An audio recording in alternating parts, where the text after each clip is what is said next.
Factura Electrónicas. If you're in Costa Rica for any extent of time, you've heard Factura Electrónicas. What are they? What do they mean? What do they do? Do I have to do them? That is the question I get from my clients. So today, we are going to explore Factura Electrónicas and give you all the information you need to make an informed decision.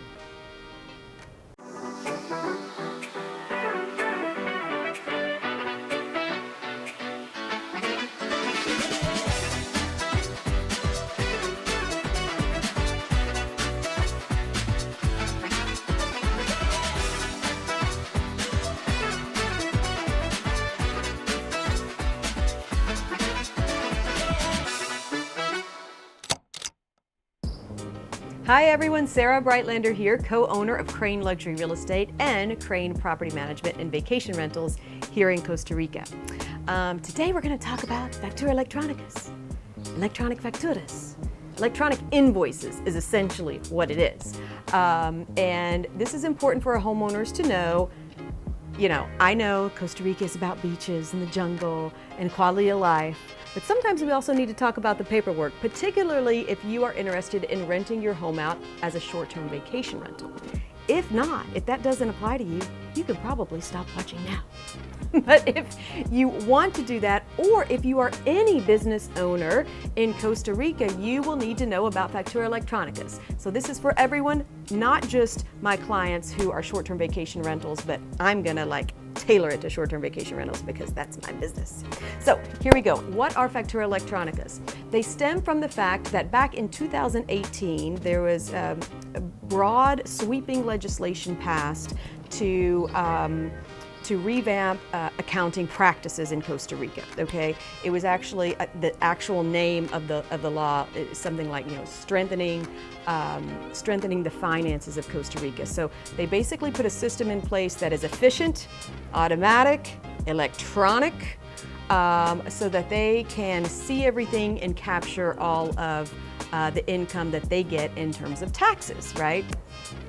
Which is interesting because it is kind of cool. I mean, we're from Chicago, and I remember actually when we left Chicago and came down here, I was so impressed, particularly as it applied to real estate. I was an attorney in Chicago, and my husband owned Crane Chicago Real Estate, and so I was used to looking up properties and things regarding to real estate, but you'd had to go into the courthouse, or you'd have to go into a file room and ask for this documentation. When I moved down here, all of that stuff was electronic, online, free to everyone, easy to use, and that was way back in the day. And so it's always been very interesting for me to see a developing country that's developing in this era of technology, right? So in some ways, Costa Rica is much more advanced, at least than where I was from, the United States, at that time. And that continues today. So that's kind of a part of that overriding, and they don't want all the paper. No paper, no receipts, that's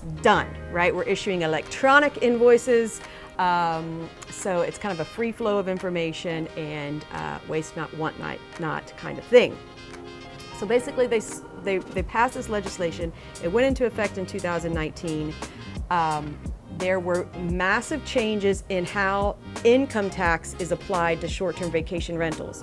I did a whole video of that. If you have not seen that, please refer to that. We'll put that in the description below because that's very, very important for my clients.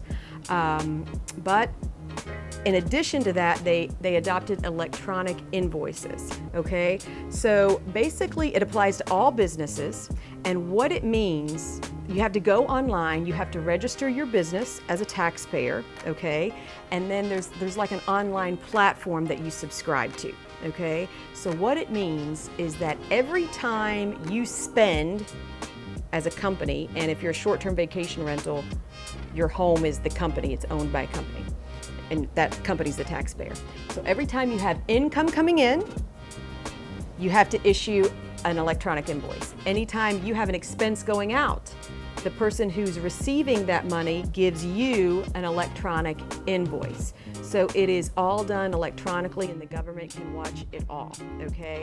So literally, if we go buy a broom for our homeowners, we have to make sure that we give the homeowner's email, and then that company will send us the electronic invoice on behalf of the homeowner's company, right?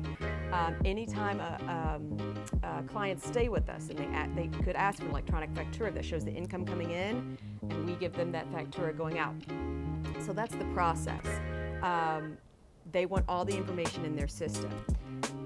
The crazy thing is that all income and all expenses, once you're registered as a taxpayer, all those income and expenses has to be registered in the online system within 7 calendar days of the actual transaction. So that's been a bit onerous. Don't worry, it's usually burdensome on your property manager, not you as a homeowner.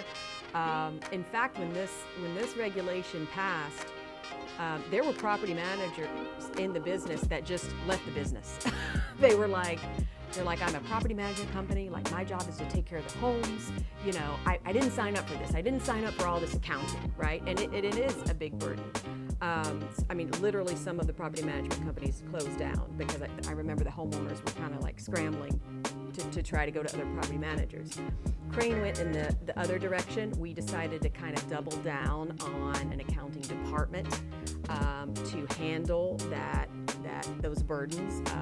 And it's good to have, 98% of property management, in my opinion, is accounting anyway. So I think it was a good move, and it really helps our homeowners. But that is a service we have to perform to comply with that electronic invoicing regulation. So that is the skinny, the 911 on electronic facturas. Let me know if you have any other questions. Please put in the comments below. What other questions do you have about doing business here in Costa Rica, or about how to manage a short-term vacation rental here in Costa Rica? I'd love to hear that, and I'd love to have the opportunity to answer those to the best of my ability. All right, thanks for watching. Ciao for now, and Pura Vida.